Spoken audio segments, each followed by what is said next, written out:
नमस्कार दोस्तों, home science with के एजुकेशन में आप सभी का स्वागत है। आज टीजीटी पीजीटी की अगली क्लास में आए हैं हम लोग और आज का हमारा टॉपिक है कोशिका की संरचना, स्ट्रक्चर ऑफ सेल। देखिए दोस्तों, बहुत सारा रिस्पांस आप लोगों का आ रहा है, इसके लिए बहुत बहुत धन्यवाद। बहुत लोगों का सहयोग भी मिल रहा है। कुछ लोगों का कमेंट है कि सर फूड एंड न्यूट्रिशंस का क्लास स्टार्ट करिए। बच्चों, आपकी जानकारी के लिए बता दें, ये फूड एंड न्यूट्रिशंस का ही क्लास है। आप फूड एंड न्यूट्रिशंस में जाएंगे, उसमें एक टॉपिक है मानव शरीर की संरचना। तो मानव शरीर की संरचना के टॉपिक के अंतर्गत ही हम लोग ये टॉपिक हम लोग पढ़ रहे हैं। ये सब टॉपिक जो हम लोग पढ़ रहे हैं वो मानव शरीर की संरचना के अंतर्गत ही है। इससे भी प्रश्न आपके टीजीटी पीजीटी में आए हैं। टीजीटी पीजीटी 2014 में कोशिका विभाजन, सेल डिवीजन से आपका प्रश्न पूछा गया है। तो आप देखेंगे किसी साल प्रश्न आते हैं, किसी साल नहीं आते हैं, पर पढ़ना तो सब जरूरी है। हम कोई चीज़ छोड़ के चल नहीं सकते। तो आप लोग परेशान ना हो, जितना भी हो सकेगा मैं कराऊंगा, बस आप लोग सहयोग देते रहिए। चलिए आज हम देखते हैं, अपने आज के टॉपिक पर आते हैं और देखते हैं। आज के टॉपिक है कोशिका की संरचना, स्ट्रक्चर ऑफ सेल।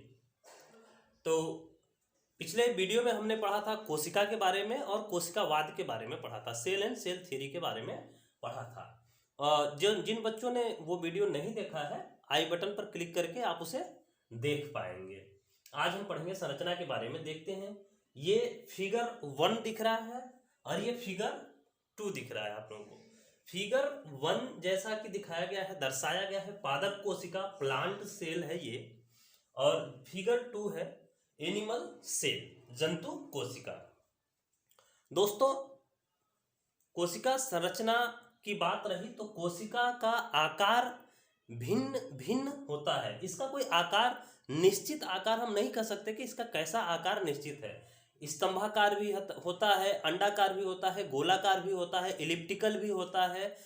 इस तरीके के जो है कि कोशिका का संरचना होती है। तो इसका कोई निश्चित आकार के बारे में हम नहीं कह सकते कि क्या निश्चित आकार है। और हाँ, जैसा कि हमने पिछले वीडियो में ही बताया था आपको कि सेम जंतु में भी भिन्न भिन्न तरीके की कोशिका हो सकती है। जैसे मैं मनुष्य हूँ और दूसरा भी मनुष्य है, सेम प्रजाति है, उसके बाद भी मेरे में हो सकता है कोशिका का आकार, कोशिका की संरचना भिन्न हो और अदर पर्सन में कोशिका की संरचना भिन्न हो। तो कोशिका का आकार निश्चित नहीं है। हाँ, कभी जो है कि स्तंभाकार हो जाएगी, कभी गोलाकार, इलिप्टिकल शेप हो जाएगा। इस तरीके से कोशिका की संरचना कई शेप में होती है, आयताकार भी होती है, स्तंभाकार भी होती है। अब जंतु कोशिका अलग होती है पादप कोशिका से। जंतु कोशिका जो होती है वो एनिमल सेल इसको बोलते हैं, और पादप कोशिका वनस्पति कोशिका भी जिसको बोल देते हैं। दोनों में कुछ अंतर है, इसलिए हमने दोनों की कोशिकाओं का स्ट्रक्चर यहाँ पे दर्शाने का प्रयास किया है। बच्चों, इस कोशिका संरचना में जो मेन भाग है वो है आपका कोशिका भित्ति, केंद्रक,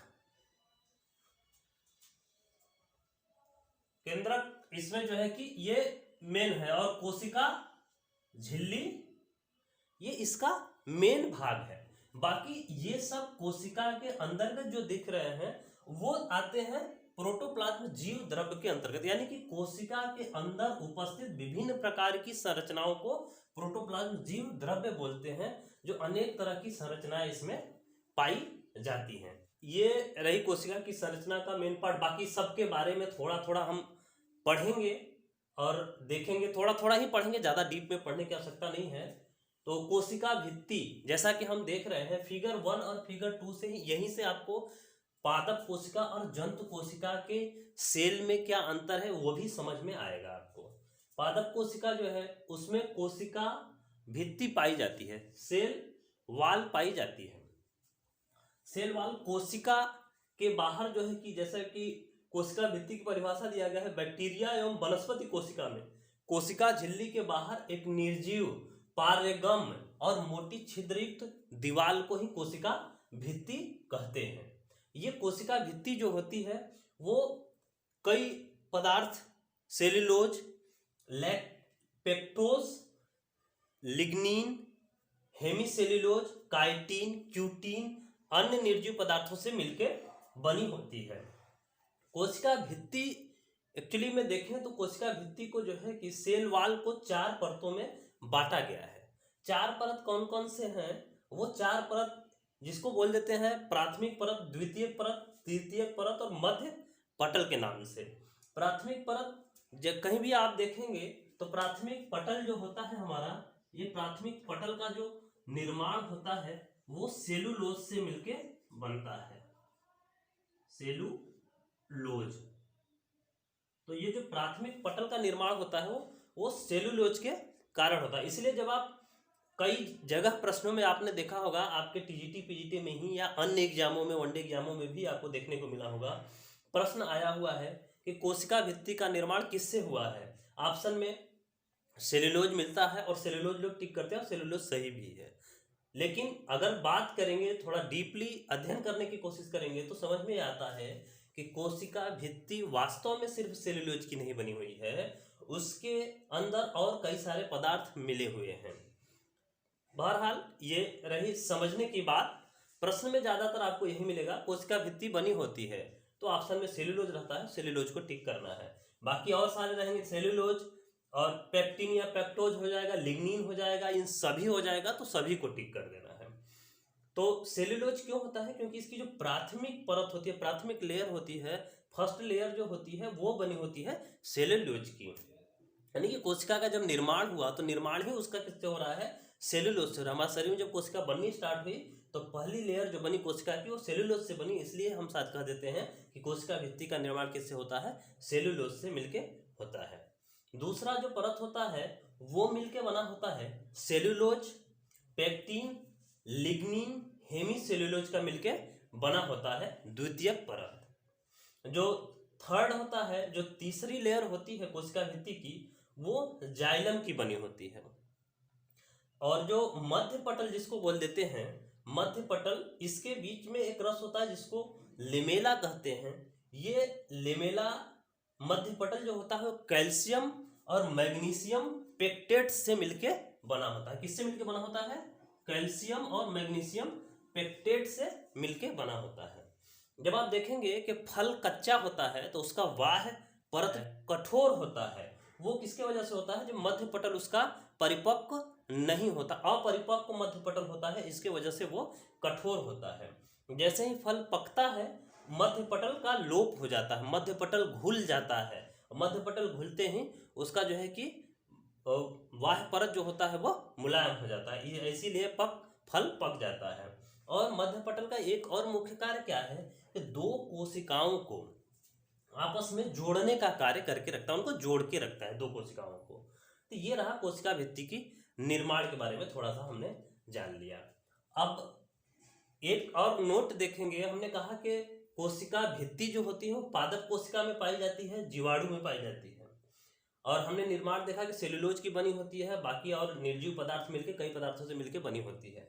लेकिन अगर प्रश्न पूछ दे यहीं पे कि कवक यानी कि फंगी जो है, फंजाई और ईस्ट, इनकी जो है कि कोशिका किसकी बनी होती है, तो यहाँ पे ध्यान देने वाली बात है कि कवक और ईस्ट की अगर कोशिका के बारे में प्रश्न पूछता है तो आपको जवाब देना है कि इसकी कोशिका किसकी बनी होती है? काइटिन की बनी होती है। इसलिए हमने नोट में इसको दर्शा दिया है। कोशिका का कार्य क्या है? कोशिका का मुख्य कार्य क्या है? जो इसका आकृति है, इसका स्ट्रक्चर है, उसको बनाए रखना कोशिका भित्ति का कार्य है। और क्या करता है? ये प्रोटोप्लाज्म जीव द्रव्य की रक्षा करता है। यानी कि प्रोटोप्लाज्म उसको बोलते हैं, हमने पहले ही बोला था वीडियो की स्टार्टिंग में ही कि कोशिका के अंदर विद्यमान सभी संरचनाएं, कई प्रकार की संरचनाओं को प्रोटोप्लाज्म बोलते हैं। तो उन सभी की रक्षा कौन करता है? वो रक्षा करता है कोशिका भित्ति। अब इसी में थोड़ा थोड़ा और देख लेंगे, कोशिका संरचना में ही कोशिका भित्ति हमने पढ़ा। तो कोशिका भित्ति जैसे कि प्रश्न, अब इसी पर एक प्रश्न उठता है कि कोशिका भित्ति किसमें पाई जाती है? तो कोशिका भित्ति सिर्फ पादप कोशिकाओं में पाई जाती है, जंतु कोशिका में नहीं पाई जाती। तो प्रश्न पूछेगा कि पादप कोशिका की सबसे बाहरी परत कौन सी होती है? ऑप्शन में दे देगा कोशिका भित्ति, कोशिका झिल्ली, केंद्रक।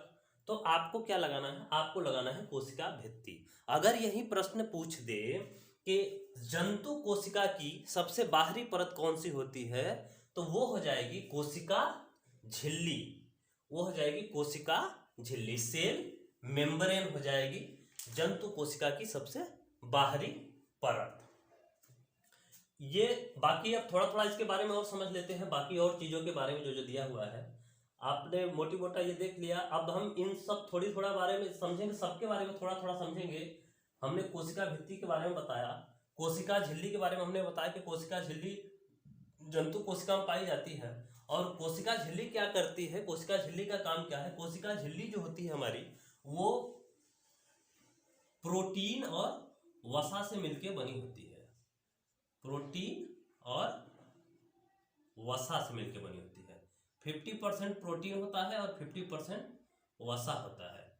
तो इससे मिलकर कोशिका झिल्ली का निर्माण होता है। कोशिका झिल्ली का कार्य क्या है? कोशिका झिल्ली का वही कार्य है जो कोशिका भित्ति का है। कोशिका भित्ति चूंकि पादप कोशिका में सबसे बाहरी परत है, इसकी सुरक्षा कर रही है और इसके आकार को बना के रख रही है, वही काम कोशिका झिल्ली करती है। कोशिका को बाहरी आवरण से बचा के रखती है और जो है कि इसके अंदर होने वाली क्रियाओं को कंट्रोल करती है। तो ये कोशिका झिल्ली का काम है जंतु कोशिका में। अब हम देखेंगे कि एक कोशिका का जो केंद्रक होता है, ये केंद्रक दोनों में पाया जाता है। आप देख लीजिए, इसमें भी केंद्रक है, इसमें भी केंद्रक है। और केंद्रक के अंदर जो है कि एक धागे जैसी एक संरचना होती है जिसको क्रोमैटिन बोलते हैं। यही क्रोमैटिन से जो है कि क्रोमोसोम्स का निर्माण होता है। इसमें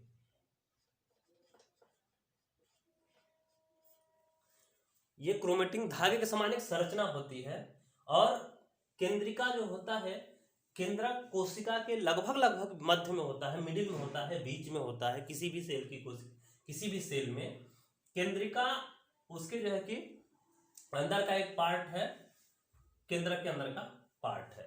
तो क्रोमोसोम्स, जैसा कि पिछले वीडियो में हमने बताया था, ये कोशिका जो है कि आनुवांशिक वाहक है, जिसे बोलते हैं ना कि जनक है। तो वो किस लिए है? क्योंकि इसमें क्रोमोसोम्स का निर्माण होता है, केंद्रक में बताया था। तीसरा इसमें देखेंगे हम कि गाल्गी काय क्या है, गाल्गी बॉडी जिसको बोलते हैं। ये कोशिका की जो है कि ये बहुत झुंडों में इकट्ठा रहता है और एक मैसेज की तरह काम करता है इस कोशिका के अंदर। तो इसलिए जो है कि ट्रैफिक पुलिस के नाम से इसको जानते हैं। इसको किस नाम से जानते हैं? गाल्गी काय को ट्रैफिक पुलिस के नाम से जानते हैं। और ये पादप कोशिका में भी मिलता है, जंतु कोशिका में भी मिलता है। हम देखेंगे माइटोकॉन्ड्रिया। माइटोकॉन्ड्रिया पादप कोशिका में भी पाया जाता है और जंतु कोशिका में भी पाया जाता है। माइटोकॉन्ड्रिया को ही हम कोशिका का ऊर्जा घर बोलते हैं, ऊर्जा गृह बोलते हैं। इसमें जो है कि हमारी ऊर्जा जो होती है एटीपी के रूप में संरक्षित रहती है। यूजफुल जो ऊर्जा होती है बॉडी ले लेती है, बाकी जो ऊर्जा बची हुई होती है वो एटीपी के रूप में माइटोकॉन्ड्रिया में संरक्षित रहती है और जरूरत पड़ने पर ये जो है कि ऊर्जा का प्रवाह करती है। इसलिए इसको कोशिका का पावर हाउस बोलते हैं, माइटोकॉन्ड्रिया को कोशिका का पावर हाउस बोलते हैं। अब देखेंगे यहाँ पे जो रिक्तिका होती है, वो रिक्तिका पादप कोशिका में दिख रही होगी आपको और जंतु कोशिका में रिक्तिका नहीं दिख रही है। तो इसका अर्थ क्या हो गया कि जो रिक्तिका होती है प्रायः पादप कोशिका में ही पाई जाती है, वो जंतु कोशिका में नहीं पाई जाती। लाइसोसोम देखेंगे, लाइसोसोम जंतु कोशिका में देखने को मिल रहा है, लेकिन पादप कोशिका में लाइसोसोम नहीं मिल रहा है। इसका मतलब क्या है कि लाइसोसोम्स होता है वो जंतु कोशिका में पाया जाता है, लेकिन पादप कोशिका में नहीं के बराबर पाया जाता है, नहीं के बराबर पाया जाता है। यही लाइसोसोम्स जो है, ये लाइसोसोम्स का काम क्या है कि कोशिका अंदर जो हमारे जो कोशिका के अंदर जितने बैक्टीरिया हैं उनको नष्ट करता है और पुराने जो सेल्स होते हैं उन पुराने सेल्सों को एकदम से तोड़ देता है, छोटे छोटे टुकड़ों में तोड़ देगा, अणुओं में तोड़ के विभक्त कर देता है और उनको खत्म करके नई कोशिका के बनने में सहयोग कर देता है। तो ये पुरानी और जो है कि जर्जर कोशिकाओं को जो है कि ये भक्षण कर लेता है, उनका भक्षण कर लेता है। इसी इसको बोलते हैं, लाइसोसोम्स को बोलते हैं आत्मघाती थैली। जो है कि सुसाइड बैग के नाम से इसको जाना जाता है, लाइसोसोम्स को। कोशिका का सुसाइड बैग किसे कहते हैं? लाइसोसोम को कहते हैं। तो ये मोटी मोटा कोशिका की संरचना और उसके बारे में जो कोशिका द्रव्य। अब देखिए, कोशिका द्रव्य और प्रोटोप्लाज्म जीव द्रव्य, ये दोनों में क्या अंतर है?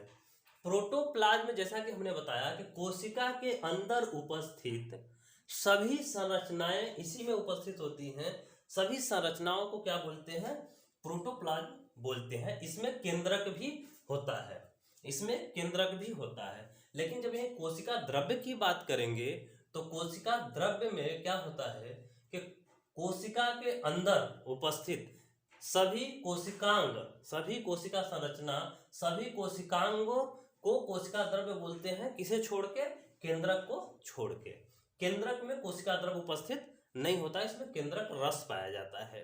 तो इसलिए कहते हैं कोशिका द्रव्य और प्रोटोप्लाज्म यानी जीव द्रव्य में यही अंतर है, इसको ध्यान देना है आप सभी लोगों को।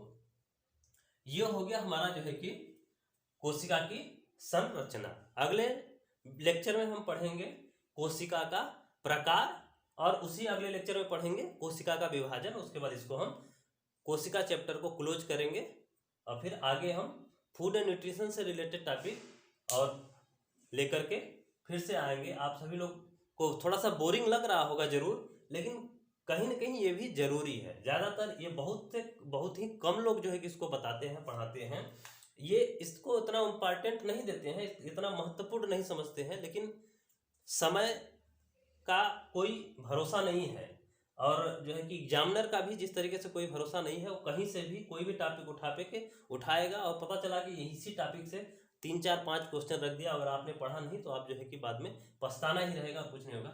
ठीक है, ये रहा कोशिका की संरचना के बारे में, कुछ मोटी मोटा उसमें उपस्थित कोशिका अंग के बारे में। एक जगह इसको हम लिस्ट बनवा के और जो है माइटोकॉन्ड्रिया और प्रोटोप्लाज्म, राइबोसोम्स और लाइसोसोम्स, गाल्गी का, इस सब का जो है कि कार्य, इस सब के बारे में एक हम लिस्ट बना देंगे। उसको बहुत आसानी से आप समझ जाएंगे। अगले वीडियो में हम उसको डाल देंगे। धन्यवाद।